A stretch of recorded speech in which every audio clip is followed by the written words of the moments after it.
नमस्कार। Vision IAS के news today के इस अंक में आप सभी का स्वागत है। इस अंक में हम आपके लिए लेकर आए हैं यूपीएससी परीक्षा की दृष्टि से महत्वपूर्ण कुछ अहम खबरें। इस अंक के साथ मैं हूं दिव्या तोमर। आइए सबसे पहले बात करते हैं इस अंक की हेडलाइंस के बारे में। भारत और नेपाल सप्तकोशी उच्च बांध परियोजना को आगे बढ़ाने पर सहमत हुए। केंद्रीय पर्यावरण, वन और जलवायु परिवर्तन मंत्रालय ने राष्ट्रीय स्वच्छ वायु कार्यक्रम के तहत लक्ष्यों में संशोधन किया। उच्चतम न्यायालय ने भारत के निर्वाचन आयोग को शिवसेना के वास्तविक नेतृत्व पर निर्णय लेने की अनुमति दे दी है। उपभोक्ता मामले, खाद्य और सार्वजनिक वितरण मंत्रालय ने फोर्टिफाइड चावल पर IEC अभियान शुरू किया। और महासागरों के गर्म होने की वजह से हरिकेन और अधिक प्रबल और तीव्र हो रहे हैं। केंद्र सरकार ने विश्व पर्यटन दिवस के अवसर पर भारत पर्यटन सांख्यिकी 2022 रिपोर्ट जारी की। और आइए अब खबरों पर विस्तार से चर्चा करते हैं।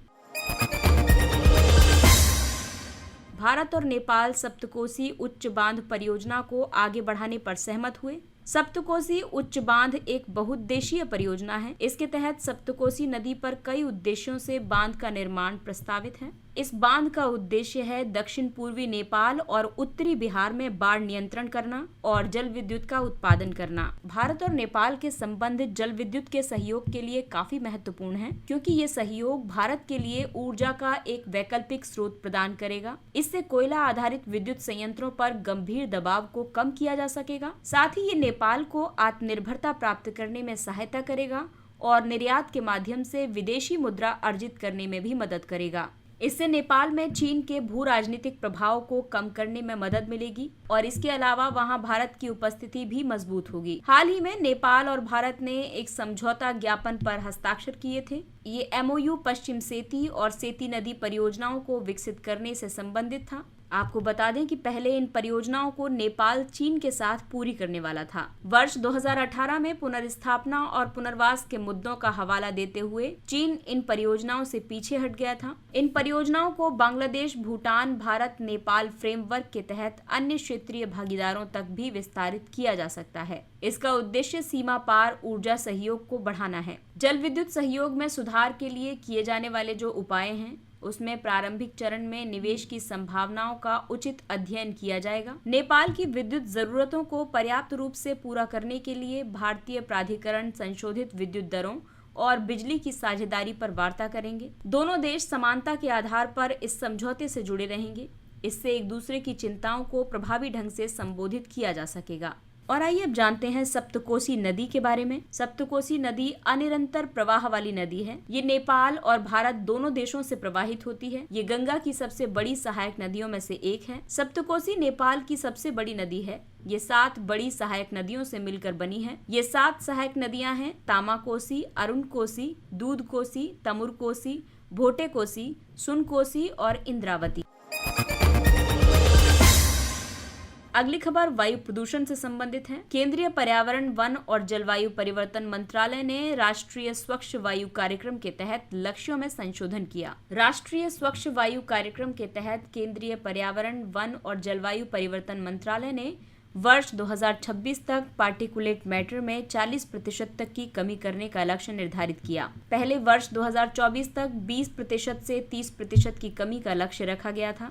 NCAP को वर्ष 2019 में लॉन्च किया गया था। इसके तहत वायु प्रदूषक कणों यानी कि PM10 और PM2.5 की सांद्रता को वर्ष 2024 तक 20 से 30% तक कम करने का लक्ष्य निर्धारित किया गया था। इसके लिए वर्ष 2017 के प्रदूषण स्तरों को आधार के रूप में उपयोग किया जाएगा। ये केंद्रीय प्रदूषण नियंत्रण बोर्ड द्वारा समन्वित है। इसमें शहरों का वित्त पोषण PM10 के स्तर पर आधारित है। इस कार्यक्रम के तहत शहर विशेष कार्य योजनाएं तैयार की गई हैं। इन कार्य योजनाओं में कई उपाय शामिल हैं, जैसे कि वायु गुणवत्ता निगरानी नेटवर्क को मजबूत करना, उत्सर्जन को कम करना, जन जागरूकता बढ़ाना आदि। वर्ष 2021 में PM10 स्तर में समग्र सुधार के कारण लक्ष्य को संशोधित किया गया है। 20 शहरों ने PM10 सांद्रता के वार्षिक औसत के राष्ट्रीय मानक को प्राप्त कर लिया है। वर्ष 2021 में लक्ष्य प्राप्ति में पीछे रह गए 132 शहरों में से 95 ने PM10 के स्तर में समग्र सुधार दर्शाया है। NAC यानी नॉन अटेनमेंट सिटीज ऐसे शहर हैं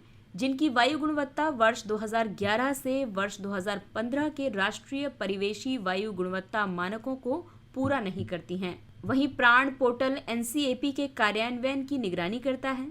प्राण यानी कि portal for regulation of air pollution in non attainment cities.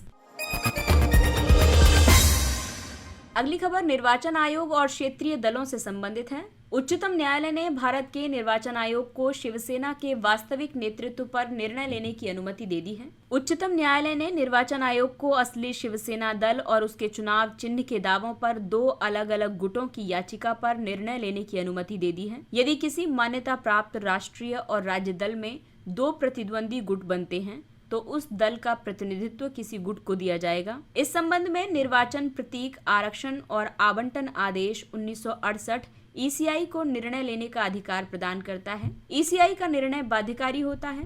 राजनीतिक दल के विभाजक गुट को स्वयं को एक अलग दल के रूप में पंजीकृत कराना होता है और पंजीकरण के बाद राज्य या केंद्रीय चुनावों में अपने प्रदर्शन के आधार पर ही वो राष्ट्रीय या राज्य दल के दर्जे का दावा कर सकता है। पंजीकृत लेकिन गैर मान्यता प्राप्त दलों में विभाजन की स्थिति में चुनाव आयोग आमतौर पर दोनों गुटों को आंतरिक स्तर पर अपने मतभेदों को हल करने या न्यायालय के सामने अपना पक्ष रखने की सलाह देता है। चुनाव आयोग ने अब तक के लगभग सभी विवादों में दिए गए अपने निर्णयों में राजनीतिक दल के प्रतिनिधियों, सांसदों और विधायकों के स्पष्ट बहुमत वाले गुट का समर्थन किया है।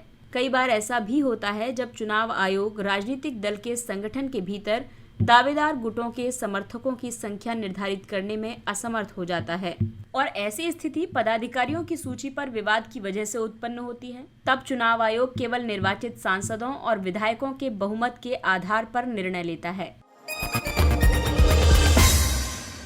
अगली खबर जलवायु परिवर्तन से संबंधित है। दरअसल ये देखा जा रहा है कि महासागरों के गर्म होने की वजह से हरिकेन अधिक प्रबल और तीव्र हो रहे हैं। विशेषज्ञों का ऐसा मानना है कि हरिकेन की प्रबलता के लिए महासागरों का गर्म होना जिम्मेदार है। गर्म होते महासागरों और हरिकेन की प्रबलता के बीच संबंध दरअसल गर्म महासागर और तेज हवाएं चक्रवात को महासागर के ऊपर अधिक ऊर्जा प्रदान करती हैं। साथ ही जल जितना ज्यादा गर्म होता है उतनी ही ज्यादा ऊर्जा वे धारण करते जाते हैं। US national oceanic and atmospheric administration नोआ के आंकड़ों के मुताबिक वर्ष 1901 से समुद्री सतह के तापमान में प्रति दशक औसतन 0.14 डिग्री फ़ारेनहाइट की वृद्धि हुई है। हवाएं हरिकेन को अधिक तीव्रता प्रदान करती हैं। गर्म महासागर भी उनकी तीव्रता को और अधिक बढ़ाने में मदद करते हैं। शोधकर्ताओं का ऐसा मानना है कि 1980 के दशक से किसी हरिकेन के अधिक तीव्र होने की संभावना 1% से बढ़कर 5% हो गई है। जैसा कि आप सभी जानते हैं कि हरिकेन अटलांटिक महासागर में बनने वाला उष्णकटिबंधीय तूफान है। इस तूफान में पवन की गति न्यूनतम 119 किलोमीटर प्रति घंटे होती है। चक्रवात और टाइफून अन्य प्रकार के उष्णकटिबंधीय तूफान हैं। चक्रवात दक्षिणी प्रशांत और हिंद महासागर तथा टाइफून उत्तर पश्चिमी प्रशांत महासागर में बनते हैं। हरिकेन अपनी ऊर्जा महासागरों की सतह के गर्म जल से प्राप्त करते हैं। वर्तमान में महासागरों का निचला हिस्सा ग्लोबल वार्मिंग की वजह से गर्म होता जा रहा है और इसी वजह से महासागरों का गहरा जल अब हरिकेन को प्रबल बनाने के लिए पर्याप्त रूप से गर्म होता जा रहा है, जबकि पहले हरिकेन को कमजोर करने के लिए ये पर्याप्त रूप से ठंडा था। उपभोक्ता मामले, खाद्य और सार्वजनिक वितरण मंत्रालय ने फोर्टिफाइड चावल पर सूचना, शिक्षा और संचार अभियान शुरू किया। ये अभियान फोर्टिफाइड चावल के लाभ के बारे में जागरूकता पैदा करने और इसे लोकप्रिय बनाने के लिए शुरू किया गया है। ये अभियान विशेष रूप से गुजरात, महाराष्ट्र, छत्तीसगढ़, मध्य प्रदेश, झारखंड, तेलंगाना, राजस्थान और केरल के जनजातीय क्षेत्रों में शुरू किया गया है। भारत में चावल को एक्सट्रूजन तकनीक का उपयोग करके फोर्टिफाइड किया जाता है। दरअसल एक्सट्रूजन तकनीक में क्या होता है कि पिसे हुए चावलों का एक चूर्ण तैयार कर लिया जाता है और विटामिन तथा खनिज वाले पूर्व मिश्रण के साथ में इसको मिला दिया जाता है और एक एक्सट्रूडर मशीन का उपयोग करके इस मिश्रण से फोर्टिफाइड चावल के दाने तैयार किए जाते हैं। इसे फोर्टिफाइड राइस कैरनेल्स भी कहा जाता है। फोर्टिफाइड राइस कैरनेल्स को पारंपरिक चावल में 1:50 के अनुपात से 1:200 के अनुपात में मिलाया जाता है और इससे फोर्टिफाइड चावल सुगंध, स्वाद और बनावट में पारंपरिक चावल के लगभग समान होते हैं। फसाई के मानदंडों के मुताबिक 1 किलो फोर्टिफाइड चावल में आयरन की मात्रा 28 से 42.5 मिलीग्राम होनी चाहिए। फोलिक एसिड की मात्रा 75 से 125 माइक्रोग्राम होनी चाहिए और विटामिन B12 की मात्रा 0.75 से 1.25 माइक्रोग्राम होनी चाहिए। दरअसल फोर्टिफाइड चावल पोषण सुरक्षा को बढ़ाता है। ये देश में एनीमिया और कुपोषण से लड़ने में मदद करता है। ये क्रेटिनिज्म, घेंघा, थायरोटॉक्सिकोसिस, ब्रेन डैमेज आदि की रोकथाम करता है। इसके अलावा ये भ्रूण और नवजात के स्वास्थ्य में सुधार करता है। आपको बता दें कि फोर्टिफाइड चावल को कई योजनाओं के माध्यम से बांटा जा रहा है, जैसे कि सक्षम आंगनवाड़ी और पोषण 2.0। इससे पहले समेकित बाल विकास योजना के नाम से जाना जाता था। इसके अलावा चावल के फोर्टिफिकेशन और सार्वजनिक वितरण प्रणाली के तहत उसके वितरण पर केंद्र प्रायोजित पायलट योजना शुरू की गई है। हालांकि चावल कार्बोहाइड्रेट का एक प्रमुख स्रोत है, लेकिन इसमें सूक्ष्म पोषक तत्वों की कमी होती है। आमतौर पर भोजन के रूप में प्रचलित सफेद चावल का उत्पादन करने के लिए चावल की मिलिंग प्रक्रिया के दौरान उसमें से भूसी, चोकर और अंकुरों को हटा दिया जाता है। मिलिंग प्रक्रिया में वसा और सूक्ष्म पोषक तत्वों से भरपूर चोकर की परतें भी हट जाती हैं। इसके अलावा चावल के दानों को पॉलिश करने के दौरान 75 से 90% vitamin B1, B6, vitamin B3 यानी नियासिन और विटामिन E निकल जाते हैं। केंद्र सरकार ने विश्व पर्यटन दिवस के अवसर पर भारत पर्यटन सांख्यिकी 2022 रिपोर्ट जारी की।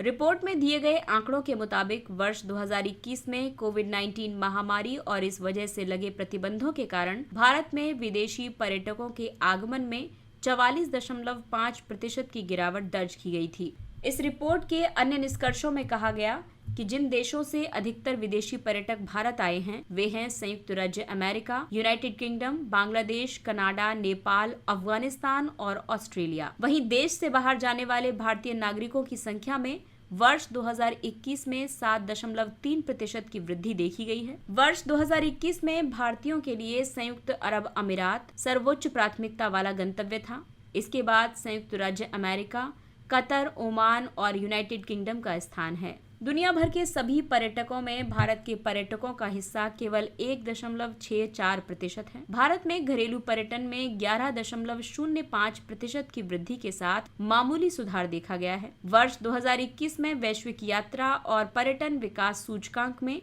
भारत की 54वीं रैंक थी। ऐसे में भारत में पर्यटन उद्योग को बढ़ावा देने के लिए सरकार ने कई कदम उठाए हैं, जैसे कि स्वदेश दर्शन योजना। ये एक केंद्रीय क्षेत्र की योजना है। इसे वर्ष 2014-15 में शुरू किया गया था। इसके तहत विषय आधारित पर्यटक सर्किट्स का एकीकृत विकास किया जा रहा है। तीर्थ यात्रा, कायाकल्प और आध्यात्मिक संवर्धन अभियान यानी प्रसाद योजना भी वर्ष 2014-15 में शुरू की गई थी। ये धार्मिक पर्यटन अनुभव को समृद्ध करने के लिए पूरे भारत में तीर्थ स्थलों की पहचान करने और उन तीर्थ स्थानों को विकसित करने पर केंद्रित है। साथ ही पर्यटन स्थलों का सुधार करने के लिए राष्ट्रीय पर्यटन नीति का प्रारूप तैयार किया गया है। और आइए अब बात करते हैं कुछ अन्य महत्वपूर्ण सुर्खियों की। गैर कानूनी गतिविधियां रोकथाम अधिनियम 1967। गृह मंत्रालय ने पॉपुलर फ्रंट ऑफ इंडिया और इसके सहयोगी संगठनों पर UAPA के तहत प्रतिबंध लगा दिया है। UAPA आतंकवादी और आतंकवादी गतिविधियों के खिलाफ भारत का प्रमुख कानून है। ये अधिनियम सरकार को किसी संगठन को गैर कानूनी संगठन या आतंकवादी संगठन घोषित करने की अनुमति देता है। वर्ष 2019 में UAPA में एक संशोधन किया गया था। इसके बाद UAPA के तहत व्यक्तियों को भी आतंकवादी के रूप में नामित किया जा सकता है। यदि किसी संगठन को इस कानून के तहत प्रतिबंधित कर दिया गया तो उस संगठन की सदस्यता लेना भी अपराध की श्रेणी में आ जाता है। इसके अलावा उस संगठन की संपत्तियों को भी सरकार जब्त कर लेती है। दिबांग जल विद्युत परियोजना यानी DHP। राष्ट्रीय हरित अधिकरण ने दिबांग जल विद्युत परियोजना को वन मंजूरी देने के मामले पर स्वतः संज्ञान लेते हुए इस मंजूरी को खारिज कर दिया है। DHP एक 3000 मेगावाट वाली बहुउद्देशीय जल विद्युत परियोजना है। इसे राष्ट्रीय उद्यान घोषित करने की पूर्व शर्त को पूरा किए बिना ही मंजूरी प्रदान की गई थी। दिबांग जल विद्युत परियोजना को समुद्र तल से 278 मीटर की ऊंचाई पर निर्मित किया जाएगा। इसे विश्व के सबसे ऊंचे कंक्रीट गुरुत्वीय बांध के रूप में डिजाइन किया गया है। दिबांग बांध लोअर दिबांग वैली जिले के जिला मुख्यालय रोइंग से लगभग 43 किलोमीटर दूर बनाया जाएगा। ये आशु पानी और दिबांग नदियों के संगम से लगभग 1.5 किलोमीटर ऊपर की ओर स्थित होगा।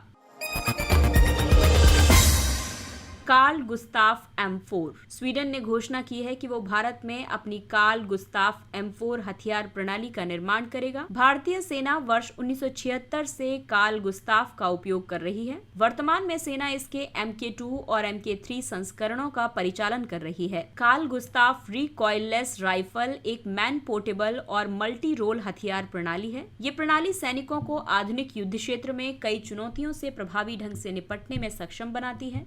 ये प्रणाली अनुकूलनीय और लचीली है, साथ ही इसे भविष्य के उपयोगकर्ताओं और बाजार आवश्यकताओं को पूरा करने के लिए लगातार उन्नत किया जा रहा है। M4 हथियार प्रणाली विभिन्न प्रकार के गोला बारूद को दागने में सक्षम है। इसमें एंटी आर्मर और इल्यूमिनेशन राउंड शामिल है। इसकी अधिकतम सीमा 1500 मीटर है।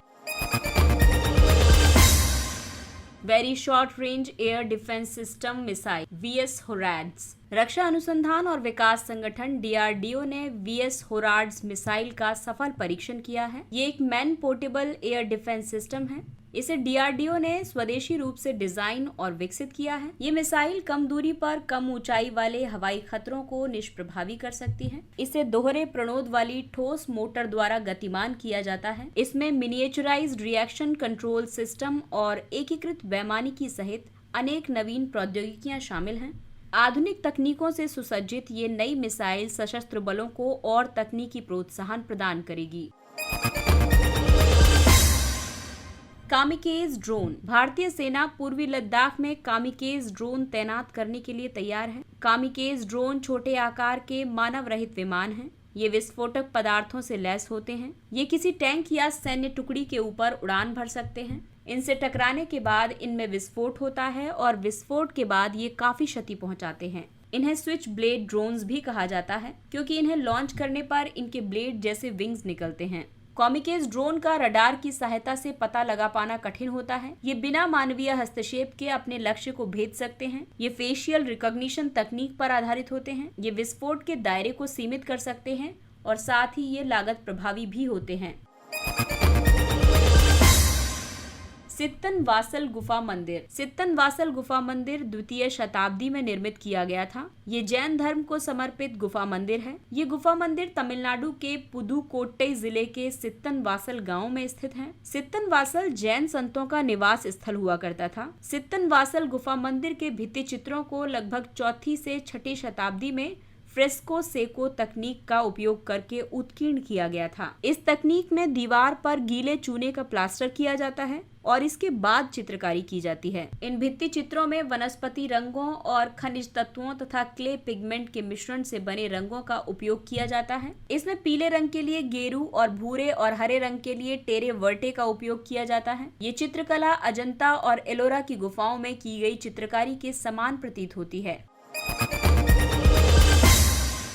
दादा साहब फाल्के पुरस्कार। प्रसिद्ध अभिनेत्री आशा पारेख को वर्ष 2020 के दादा साहब फाल्के पुरस्कार से सम्मानित किया जाएगा। ये भारतीय सिनेमा जगत का सर्वोच्च पुरस्कार है। दादा साहब फाल्के पुरस्कार सर्वप्रथम देविका रानी को प्रदान किया गया था। वर्ष 1969 में सरकार ने भारतीय सिनेमा के जनक धुंडीराज गोविंद फाल्के के सम्मान में ये पुरस्कार आरंभ किया था। धुंडीराज गोविंद फाल्के को दादा साहब फाल्के के रूप में जाना जाता है। उन्होंने भारत की प्रथम चलचित्र फिल्म राजा हरिश्चंद्र का निर्माण किया था।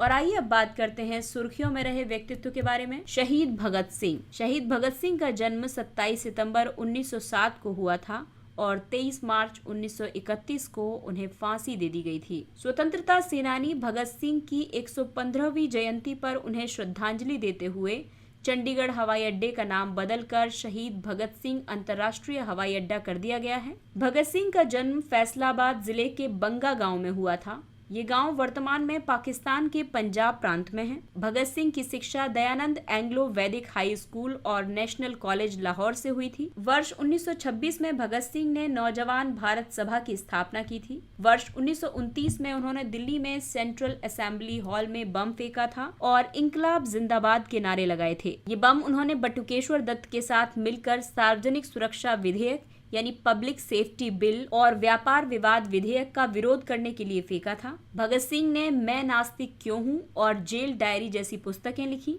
भगत सिंह के जीवन मूल्यों में दृढ़ विश्वास, साहस और नेतृत्व क्षमता थी। इसके साथ ही ये अंक समाप्त होता है। अगले अंक में फिर मुलाकात होगी कुछ अन्य महत्वपूर्ण खबरों के साथ। तब तक अपना ख्याल रखिए, सुरक्षित दूरी बनाए रखिए, मास्क पहनिए, हाथ और चेहरा साफ रखिए, क्योंकि कोरोना अभी पूरी तरह से समाप्त नहीं हुआ है। इसलिए अपनों का और अपना विशेष ध्यान रखें। और अगर आपको हमारा कंटेंट पसंद आ रहा है तो इसे लाइक, सब्सक्राइब और शेयर करें। इसके साथ ही विजन IAS की पूरी टीम आपसे इजाजत लेती है। नमस्कार। Thank you for listening.